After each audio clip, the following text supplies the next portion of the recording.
আসসালামু আলাইকুম সকল লিসনার্স, আপনাদের সকলকে আমন্ত্রণ জানাচ্ছি আমি ভয়ের রাজ্য ইউটিউব চ্যানেলে। তো ভয়ের রাজ্য ইউটিউব চ্যানেল সম্পর্কে আপনাদেরকে প্রথমেই আমি কয়েকটা কথা বলতে চাই। সেটা হচ্ছে, আপনারা যদি এই চ্যানেলে ঘটনা পাঠাতে চান, আপনাদের বাস্তবিক কোনো অভিজ্ঞতা, বা আপনারা যদি চান যে আমরা আপনার ঘটনা পড়ে শোনাই বা অডিও ক্লিপ আকারে আপনি পাঠাতে চান, তাহলে পাঠাতে পারেন অবশ্যই। আমাদের এই চ্যানেলটির মূল উদ্দেশ্য হচ্ছে আপনাদের সাথে ঘটে যাওয়া ভৌতিক যত সব ঘটনাগুলি রয়েছে সেই ঘটনাগুলো আপনাদের মাঝে পৌঁছে দেওয়া, এবং আপনাদের আওয়াজেই আমরা সারা দুনিয়ার কাছে আপনাদের এই ঘটনাটা আসলে শোনানোর জন্য একটা প্রয়াস জ্ঞাপন করছি। আপনারা যদি আমাদেরকে ইমেল করতে চান, আমাদের ইমেল অ্যাড্রেসটি হচ্ছে ভয়ের রাজ্য 5@gmail.com, যার স্পেলিং হচ্ছে BHOYERRAJJO5@gmail.com। চলুন কথা না বাড়িয়ে আমরা চলে যাব আমাদের প্রথম ঘটনায়। আজকে আমাদের প্রথম episode. So I actually have a request to you guys that you will pray for our channel, যেন আমরা সামনে এগিয়ে যেতে পারি এবং আপনাদের সাথে সুন্দর একটা সময় স্পেন্ড করতে পারি। আপনারা যারা নতুন আছেন আমাদের এই চ্যানেলে, দয়া করে আমাদের চ্যানেলটাকে একটু সাবস্ক্রাইব করে দিবেন, বা আমাদের ভিডিও যদি আপনার পছন্দ হয় সেক্ষেত্রে আপনারা আমাদের ভিডিওটাকে লাইক করতে ভুলবেন না, শেয়ার করতে ভুলবেন না। চলুন চলে যাই প্রথম ঘটনায়। 2022-এর কথা বলছি। ময়মনসিংহে আমি তখন নতুন। বিশ্ববিদ্যালয়ে ভর্তির প্রস্তুতির সুবাদে কোচিংয়ে ভর্তি হতে ব্যাগ পত্র গুছিয়ে উঠেছিলাম কাকার বাসায়। আমি ছাত্রী হিসেবে মোটামুটি মিডিয়াম বলা যায়, এক্সট্রোভার্ট। সুযোগ পেলেই কোচিং বাং দিয়ে এখানে ওখানে ঘুরতে চলে যেতাম একা একাই। জয়লেদা বিদ্যান পার্ক ছিল আমার নিরিবিলি নিজের সাথে সময় কাটানোর একটা জায়গা। নদীর কাছে নেতানো সিঁড়ির উপরে বসে থাকতে আমার বিকেলে খুব ভালো লাগতো। কখন বিকেল গড়িয়ে সন্ধ্যা নেমে আসতো টের পেতাম না।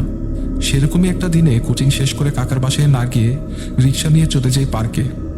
আশেপাশে অনেক মানুষ, অনেক কপতে ভিড় ঠেলে আমি নিরিবিলি একটা জায়গা খুঁজে নদীর একদম কাছে সিঁড়িটায় গিয়ে নিজের ডায়েরিটা বের করে হাবিজাবি লিখতে বসে গেলাম।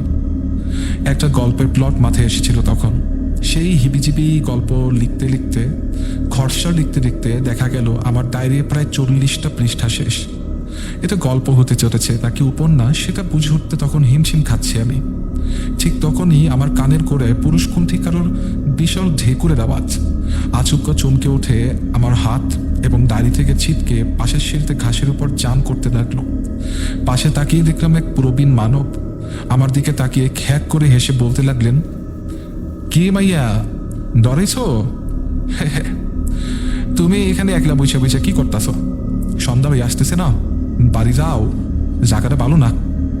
আমি তখন তাকিয়ে দেখলাম বিকেলের আলো প্রদর্শন শেষে পশ্চিম দিকে পৃথিবীর সূর্য এক চিরিতা হাতছানি দিচ্ছে। গল্পের খসড়া লেখায় এতটাই মনোযোগী ছিলাম যে কখনো চারপাশে আবছা হয়ে গেছে বা কখন সেই আবছা আলো এর জ্যোতি কেড়ে নিচ্ছে তা বুঝতে পারিনি। একটু আগেই যে এত কপতি আমাকে ঘেরাও করে রেখেছিল তারাও দেখলাম সহি সালামত ঘরে চলে গিয়েছে। অতএব চারদিকে দুই একজন র্যান্ডম মানুষ ছাড়া তেমন লোক সমাগম দেখতে পেলাম না। এত ভড়কানোর কিছুই নেই, কারণ সন্ধ্যা 7টার পর এই জায়গায় আবার চটপটি ফুচকার দোকান আর কাস্টমারের গম করতে থাকবে। আমি ডায়েরিটা তুলে বুড়োর দিকে তাকালাম আরেকবার। সন্দেহজনক কিচ্ছু পেলাম না, তবে তার মধ্যে আমার প্রতি একটা দায়িত্ববোধ টের পেলাম। এরকমই হয়, দেখা যায় আশেপাশের কম বয়সী ছেলে মেয়ে কোনো ইলিগাল কাজ করলে তাদের ক্ষতি হতে পারে। এমন কিছু করতে দেখলে একজন বয়স্ক চাচা বা নানারা এমনি উদয় হয়ে যারা এসে শাসন করে বাড়ি পাঠিয়ে দিতে চায়। আমি কিছুটা ক্ষুব্ধ হলাম বজ্রপাতের আওয়াজ করে কাদের কাছে ঢেকুর তুলে আমার হৃৎপিণ্ড কাঁপিয়ে দেওয়ার জন্য। আর কোনো জায়গা ছিল না, আমার কাছে এসে বসতে হলো। যাকে কিছু না বলে ডায়েরি ব্যাগে ভরে বাসার পথে এগোলাম। এর মধ্যে আবার পেছন থেকে সে বুড়ো লোক ডাকে, ও বেরি, তোমার সসপাটা লইয়া দিল না, সসপাটা লইয়া দাও, এ না ফালাই ঠেয়ে দেখতেছো কাকে? আমি বললাম, ওহো আচ্ছা নিচ্ছি। এই বলে ফিরে গিয়ে সিঁড়ির উপরে পড়ে থাকা আমার চশমাটা নিতে নিতে দেখি বুড়ো লোকটা জায়গা ব্ল্যাক হোলের মতো নিচমিচে কালো স্থির একটা অবয়ব। আমি প্রচণ্ড ভয় পেয়ে গেলাম। তবে আমার একটা বৈশিষ্ট্য আছে, প্রচণ্ড ভয় পেলেও আমি তৎক্ষণাৎ কোনো কথা বলতে পারি না। কিন্তু ভয়ের চুটে ভেতরের থেকে হৃৎপিণ্ডটা ফেটে যেতে চাচ্ছিল। মিচমিচে কালো অন্ধকার অবয়বটার দিকে হা করে তাকিয়ে দেখলাম সেই অবয়বটা আমার দিকে হা করে তাকিয়ে আমার চোখ দুটো ঠিক করে বের হয়ে যেতে নিচ্ছিল হয়তোবা। ঠিক তখনই সেই বুড়ো সেই খলখলানি কিন্তু ভর মিশ্রিত হাসি আমার চোখ দুটোকে আবার ঠেলে ভেতরে ঢুকিয়ে দিল। আসলে আমার চোখের ভুল ছিল ওইটা, যেহেতু চোখে চশমা ছিল না, সন্ধ্যাও হয়ে আসছিল, তাই হঠাৎ চোখে ভুল দেখেছিলাম হয়তো। বুড়ো ওখানে আরামসে বসে আমার দিকে তাকিয়ে হাসছে আর বলছে, যাও যাও মাইয়া, বাড়ির যাও, সন্ধ্যা হইয়া গেছে, দেরি করো না তো, তোমার আব্বা আম্মা চিন্তা করতেছে। আমার তখন বুড়োর লোকটার প্রতি একটু ভরসাই কাজ করলো বলতে গেলে। সে যাক, সেদিন বাসায় এলাম, কিন্তু বাসায় আসার পর আমার সাথে কিছু অদ্ভুত নিশ্চয়ই হয়েছিল। বাসায় গিয়ে ফ্রেশ হয়ে বিছানাটা নজরে আসতে প্রচণ্ড ঘুম পেল। কাকিকে ঘুম পেয়েছে ঘুমাবো বলতেই তিনি কোনো আগাম সংকেত না দিয়ে এক থালা ভাত এনে হাজির করলো। ভাত খেয়ে 2 ঘন্টা পরে তারপরও ঘুমাতে হবে, না হলে সোজা আব্বুকে নোটিফাই করে দেওয়া হবে। সুতরাং খেতে খেতে হলো। ঘুম ঘুম চোখ নেই, খেয়ে পড়তে বসলাম। বই তো খুললাম ঠিকই, কিন্তু চোখ দুটো কোনোভাবেই খুলে রাখতে পারছিলাম না। বইয়ের অক্ষরগুলো সব যেন হই হই রবে উঠে আমার আসছিল।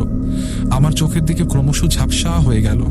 কাকির নজরে দিয়ে কিছুক্ষণ চোখ বন্ধ করে ঝিমিয়ে কিছুক্ষণ থেকে কি পড়েছি নিজেও জানি না।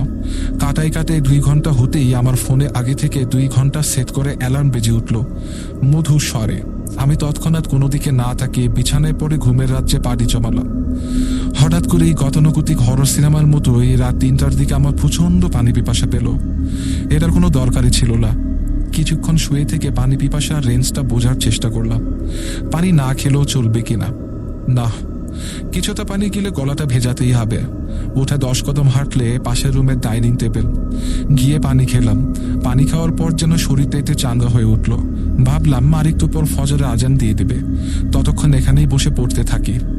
লাইট জ্বালিয়ে বই এনে পড়তে শুরু করলাম। প্রায় 1 ঘন্টা পড়ার পর আবার ঘুম ঘুম পেতে লাগলো। কি এক ফ্যাসাদ! পড়তে পড়তে বসলেই কেন যে এত ঘুম আসতে হবে জানি না। ঘুম কাটানো দরকার। চোখে পানি দেওয়ার জন্য উঠলাম। ওয়াশরুমের সামনেই বেসিন। কল ছাড়তে ছাড়তে বেসিনের উপর আয়নায় একটু চোখ পড়েছিল। আয়নায় কিছু একটা ছিল অথবা ছিল না, কিন্তু আমি তখন out of know where call বন্ধ করে আয়নার দিকে সম্পূর্ণ মনোযোগ দিয়ে তাকালাম। আমি নিজের চেহারা ছাড়া আর কিছুই দেখতে পাচ্ছিলাম না ওখানে, কিছুই না। কিন্তু কিসের একটা আকর্ষণে আমি সেখানেই শুধু তাকিয়ে রইলাম।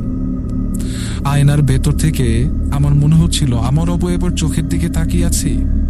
মনে হচ্ছিল অনেক গভীর কোথাও আমি আছি, কিন্তু হয়তোবা আমার চেহারা আমি সেটা দেখতে পাচ্ছি না। অন্ধকার জন্য বিভিন্ন ধরনের আকার নিয়ে আলেয়ার মতো ঘুরে বেড়াচ্ছে আমাকে আনন্দ দেওয়ার জন্য। আয়নার ভেতরকার আমার মুখ তখন রহস্যময় মিটমিটে হাসিতে ভরে গেল। আমি ধীরে ধীরে আমার হাতটা মুখের কাছে এনে কয়েক সেকেন্ড অপেক্ষা করে একটা আঙুল কামড়ে লাগলাম। ডান হাতের আঙুলটা খেতে খেতে বাকি ঠিক সেই মুহূর্তে প্রচন্ড একটা বাতাস পেছন থেকে আমাকে ধাক্কা দিয়ে সাই করে চলে গেল। আমি সম্বিত ফিরে পেতেই হাঁপতে শুরু করলাম। আয়নাটার দিকে দেখা দৃশ্যটা আমার ভেতরে প্রচন্ড রকমের ভয় ধরিয়ে দিল।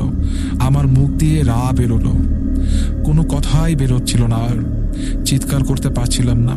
পাগুলোকে কোনো রকমে ঠেলে নিয়ে বিছানার কাছে আসতেই যা দেখলাম তাতে আমার হৃৎপিণ্ড কয়েক সেকেন্ডের জন্য কাজ করা বন্ধ করে দিল। দেখলাম বিছানায় ঠিক আমার মতোই একজন শুয়ে আছে। মনে হয়নি এটা অন্য কেউ হতে পারে, এটা আমিই ছিলাম সেটা।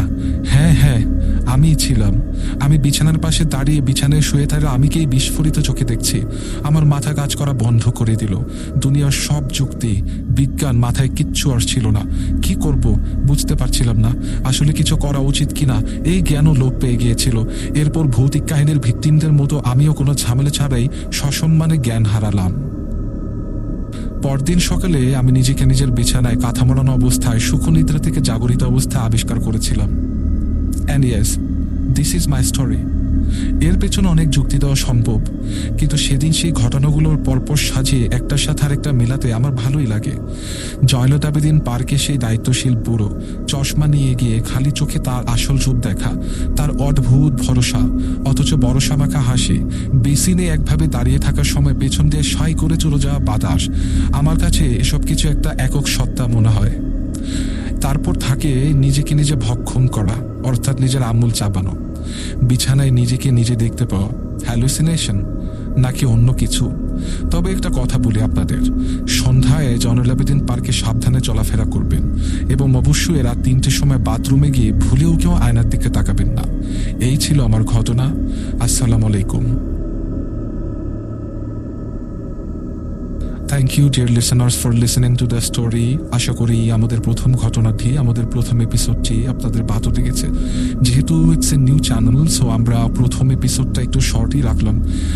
ভবিষ্যতে আরেকটু বড় করে বা একটু বড় পরিসরে বড় ঘটনা বা কয়েকটা ঘটনা নিয়ে সাজানোর ইচ্ছা জ্ঞাপন করে আমি RJ Megh signing off from this channel ভয়ের রাজ্য। Don't forget to email us. Our email address is ভয়ের রাজ্য 5@gmail.com। যার স্পেলিং হচ্ছে BHOYERRAJJO 5@gmail.com।